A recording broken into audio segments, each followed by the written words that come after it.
Okay, how to do a full fuel system and electrical system diagnosis in seconds on a Holden Rodeo.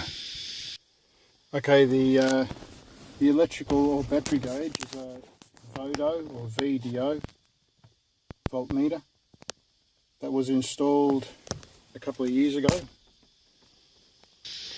The fuel pressure gauge is a Marshall.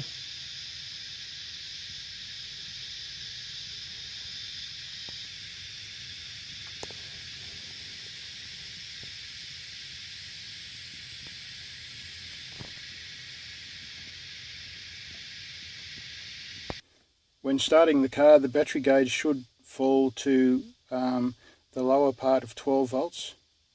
Then it should go to 13 volts. And then it should go to 14 volts if I rev the engine. The fuel pressure gauge should sit on around about 40. And when I rev the engine, it should go up to about 40, just under 50, about 48. Okay, so the aim is to do this in a matter of seconds, so let's start the clock.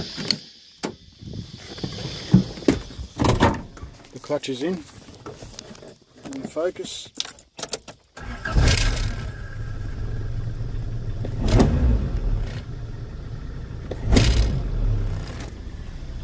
Okay, neutral, clutch out.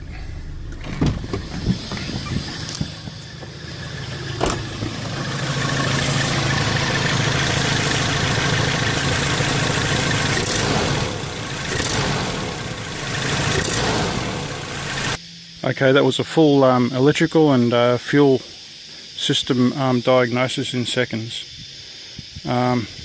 Okay, just a word of warning.